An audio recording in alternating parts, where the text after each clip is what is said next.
اسرائیلی حملے کے خدشہ پر پاکستانی لڑاکا طیاروں نے ایرانی وفد کو سیکیورٹی حصار میں ایران واپس پہنچایا۔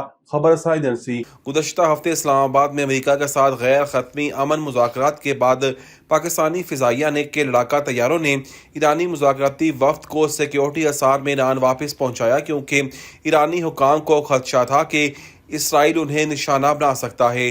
غیر ملکی خبر رساں ایجنسی رائٹرز کی رپورٹ کے مطابق اس آپریشن میں پاکستانی فضائیہ کے تقریباً 2 درجن جنگی طیارے اور airborne warning and control system طیارے شامل تھے۔ خبر رساں ایجنسی کے مطابق مذاکرات ناکام ہونے کے بعد ایرانی وفد کو خدشہ تھا کہ حالات سازگار نہیں رہے اور انہیں نشانہ بنایا جا سکتا ہے، جس کے باعث سیکیورٹی اقدامات کیے گئے۔ رپورٹ کے مطابق اس مشن میں پاکستانی فضائیہ کے چینی ساختہ J-10C طیارے بھی شامل تھے۔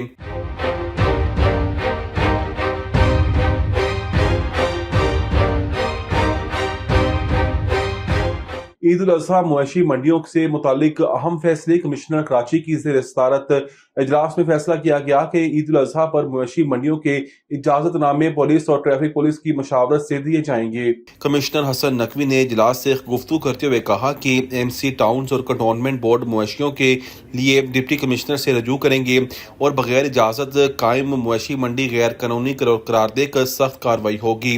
خیال رہے کہ گزشتہ سال شہر میں مرکزی منڈی سمیت کل 14 مویشی منڈیوں کی اجازت دی گئی تھی۔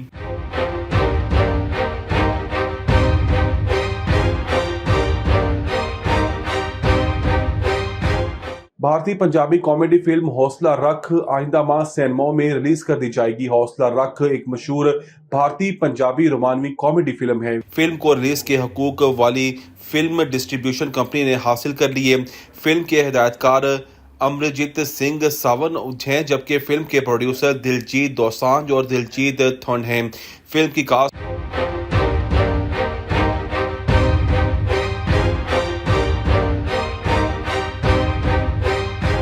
اینکر جمیل فاروقی نے بیوی کو حبس بیجا میں رکھنے اور تشدد کی تردید کر دی۔ اینکر جمیل فاروقی کو بیوی پر حبس بیجا میں رکھنے اور تشدد کے الزامات پر اینکر جمیل فاروقی کا موقف سامنے آ گیا۔ جمیل فاروقی نے بیوی کو حبس بیجا میں رکھنے اور تشدد کی تردید کر دی۔ جمیل فاروقی نے کہا کہ واقعہ صبح 10:30 بجے پیش آیا۔ میری بیوی کے 16 سے 17 رشتہ داروں نے مجھ پر گھر پر آ کر حملہ کیا۔ لڑکی کے والدین پولیس کے ساتھ لے کر آئے تھے۔ تشدد کے دوران پولیس خاموش تماشائی بنی رہی۔ میری بیوی 2 ماہ کی حاملہ ہے۔ مجھے ڈاکٹرز کی طرف سے اس کا خیال رکھنے کا کہا گیا تھا۔ لڑکی اپنے والدین سے رابطے میں تھی۔ واضح رہے کہ عدالت کے حکم پر خاتون کو بازیاب کروایا گیا اور عدالت میں خاتون نے حبس بیجا اور تشدد کا الزام لگایا تھا، جس کے بعد عدالت نے خاتون کو والدین کے ساتھ بھیج دیا۔